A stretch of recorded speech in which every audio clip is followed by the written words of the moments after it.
Projeto Games, ele perguntou aqui o seguinte: demônios podem atacar por sonhos, pois eu já sonhei com uma serpente e ela estava ao longo do meu corpo e serpente é um animal gelado e eu senti o gelo dela fora do sonho na vida real, como se estivesse ao meu lado fisicamente. Eu já tive vários pesadelos também de possessão, de umas coisas estranhas. Pode ser. Não só pode, como é.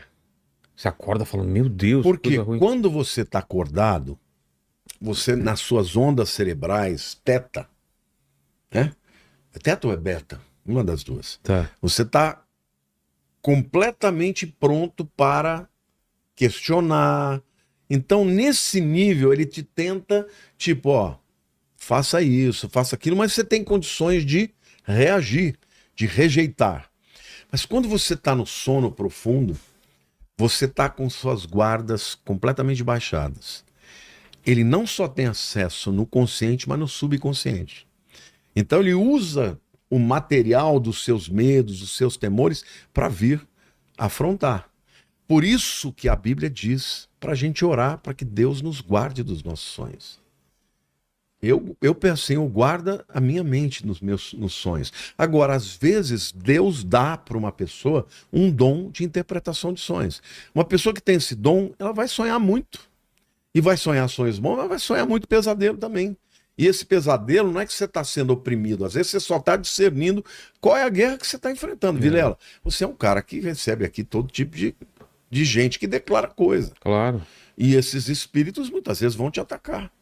Então, o que você tem que fazer? Quando você vai orar e dormir, você ora a Deus e fala, Senhor, cobre a minha mente, cubra-me com teu sangue, coloca os teus anjos aqui, os anjos da guarda, para me guardar. Não deixa nenhum demônio vir aqui roubar meu descanso, minha tranquilidade. E Deus vai te ajudar. Agora, tem momentos que a gente vai ter mesmo essa guerra. Ó, o Leonardo, ele falou aqui, ó, falem sobre os anjos que visitaram Lot em Sodoma. É um dos melhores relatos de anjos interagindo com homens na Bíblia. Sim, fantástico.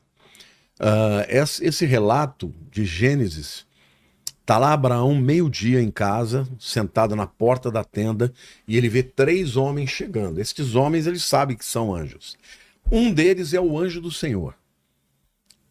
Importante dizer que anjo é uma tradução para a palavra mensageiro. Malach. No Velho Testamento, Tem Malach ou Malaqui Malak. é anjo, mensageiro. E Malaquias. Malaquias é o mensageiro de Yahvé. Esse Yas é o sufixo de Yahweh, né? Jeremias, Malaquias, entendeu? Entendi. Adonia, tudo é um prefixo e depois Yahvé. Então, no caso, Malach significa anjo, né? Malaquias é, na verdade, não é anjo, não, vem de Melach, que é rei, né? Meu Deus é rei.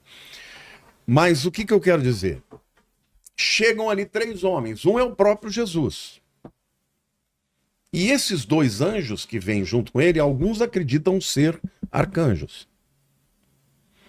Por quê? Porque eles estariam indo para destruir Sodoma e Gomorra. Entendi. Então, do mesmo jeito que tem o principado que atua lá, que naquele caso era de imoralidade, de lascívia e coisa e tal, do lado de cá tem os arcanjos que vão para executar o juízo de Deus. Então, muitos acreditam que ali não eram 2 anjos, mas são 2 arcanjos dessas 2 cidades, né? Eles estão ali com Abraão, comem com Abraão e, de repente, no caso Jesus, o anjo do Senhor, manda que eles vão para Sodoma e Gomorra para destruir Sodoma e Gomorra. E o primeiro fica com Abraão. E aí ele sai dali e o anjo do Senhor vai falar para Abraão o que ele vai fazer. Aí Abraão começa a ter um diálogo com ele. Mas se tiver 50 justos, o senhor vai matar mesmo assim? Não, se tiver 50 eu não mato. Ah, mas se tiver 40, não, eu não mato. Ele foi baixando, até que chegou uma hora, ele falou, tá bom, senhor, faz o que tem que ser feito. Porque naquela cidade só tinha Ló como justo. E aí os anjos chegam Ló está na porta da cidade, ele reconhece, alguma diferença tinha, né? Porque eram homens, eles olham, eles sabem que aqueles homens não eram homens normais. E aí ele convida aqueles homens para ir para casa dele. Aí eles falam, não, nós vamos dormir na praça mesmo. Não, vamos para dentro da minha casa. E aí eles aceitam, vão para ele, comem com ele, mas os homens da cidade ficam sabendo desses camaradas e falam, nós queremos transar com eles. Obviamente a Bíblia não fala desse jeito, é de uma forma mais educada, mas nós queremos ter caso, nós vamos querer violentá-los, queremos ter uma relação com eles. Aí Ló fala assim, não, eles são meus visitantes. Você não quer minhas 2 filhas? Elas são virgens. Olha que camarada louco. Você vai oferecer 2 filhas? Eles falam, não. E a Bíblia diz que tanto jovens quanto velhos estavam querendo isso. Aí estes 2 arcanjos ou anjos cegam aos homens. Ficam todos cegos que estavam lá querendo entrar. E aí eles pegam Ló pela mão e falam, nós temos que sair agora. Porque enquanto vocês não saírem, eu não posso destruir a cidade. E aí Ló quer pegar as coisas dele e tal, e eles falam, não dá tempo. Aí saem, e tão logo eles saem, vem a destruição de Sodoma e Gomorra.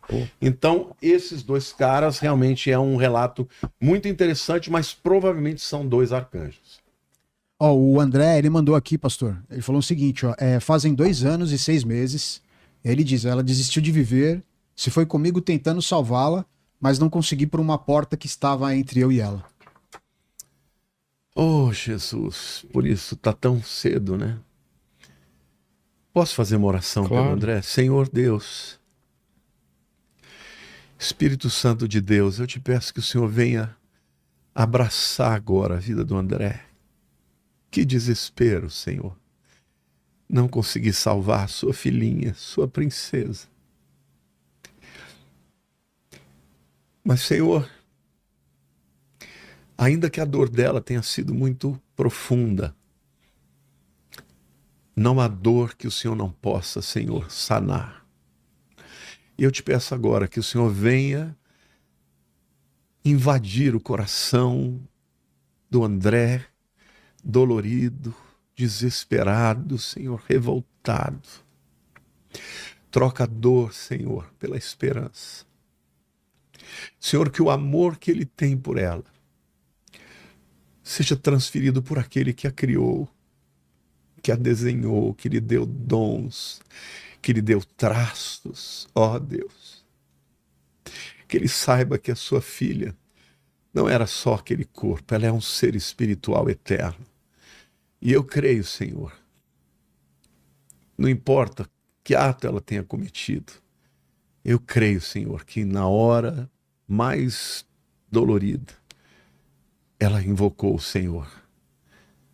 Por isso, Senhor, eu te peço agora que o Senhor venha tocar na vida do André e dissipar todo o medo, todo o desespero, toda a dúvida de lugar que ela está, Senhor. E que ele possa ter a paz que excede o entendimento, que guarda os nossos corações. Em nome de Jesus, querido, que o Senhor te abençoe, viu?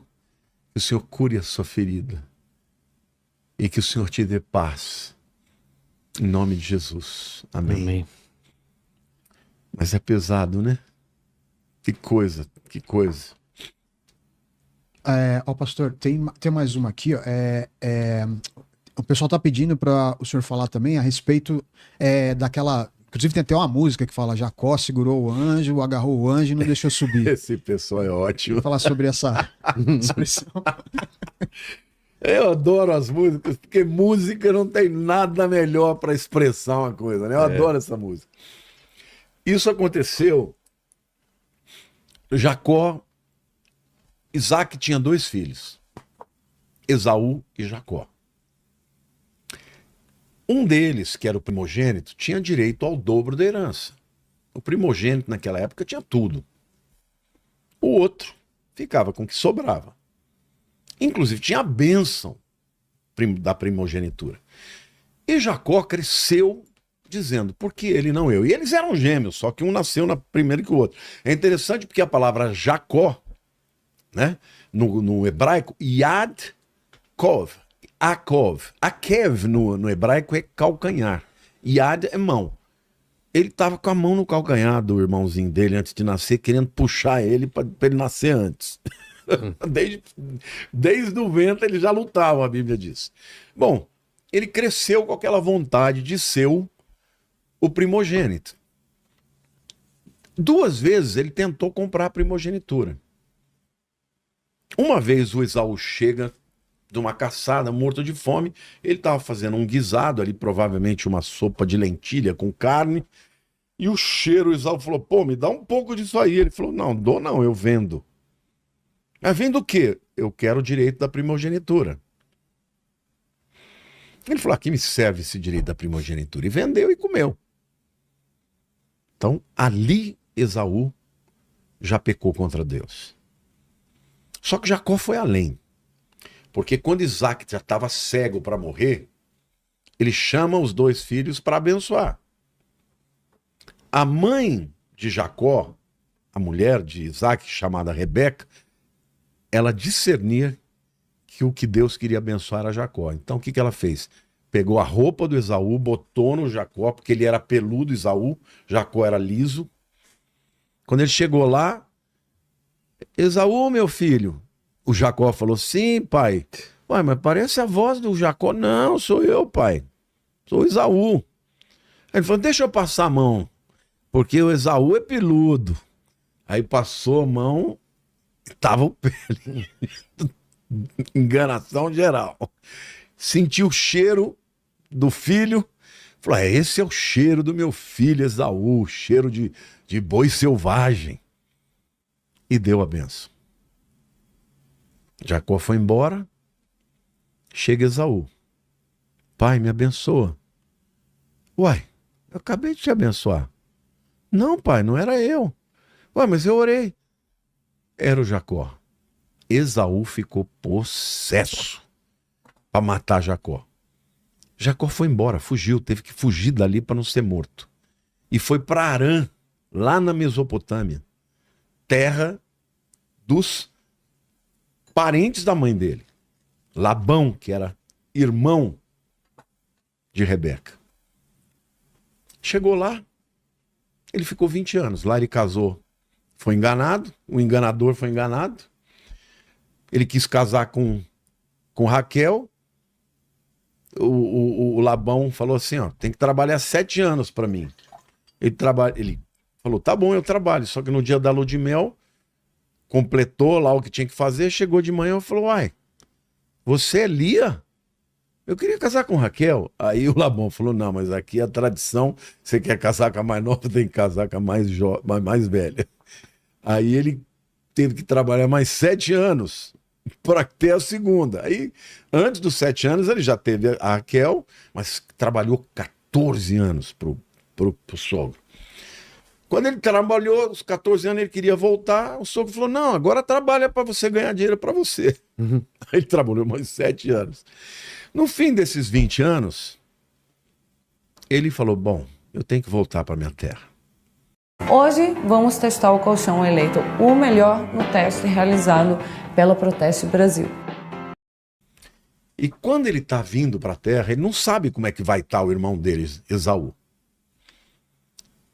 Ele já havia se convertido, havia sido um homem muito mais maleável, sabe, tinha reconhecido os seus erros, e ele encontra, e ele deixa toda a multidão dos filhos, dos servos e tudo, e ele vai para o vale de Jaboque orar, porque no dia seguinte ele ia encontrar Esaú. E ele está morrendo de medo. E aí aparece o anjo do Senhor, que é Cristo, sempre Cristo. E aí ele começa a pedir a esse anjo que o abençoe. E ele lutou com o anjo do Senhor a noite inteira. E quando começou a amanhecer, o anjo falava assim, eu preciso ir, me deixe ir. Já está amanhecendo. Ele fala, não vai. Não vai. Se não me abençoar, não vai. e lutou. E óbvio que o Senhor podia destruí-lo com um estalar de dedos. Mas Deus falou assim, eu quero ver o quanto você quer a minha bênção. Você percebe a diferença de Esaú e Jacó? É. Um tinha tudo e desprezou. Jacó lutou pela bênção a vida inteira.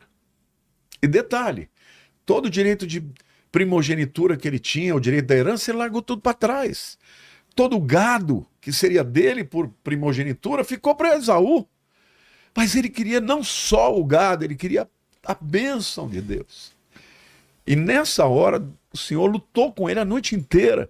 E quando Deus falou, eu preciso ir, não vou deixar que saia daqui, se não me abençoar. Aí o Senhor tocou nele e ele ficou manco. Ficou como um sinal. E Deus falou assim, você não vai me chamar Jacó, que significa usurpador. Você vai se chamar Israel, que significa lutou com Deus e venceu.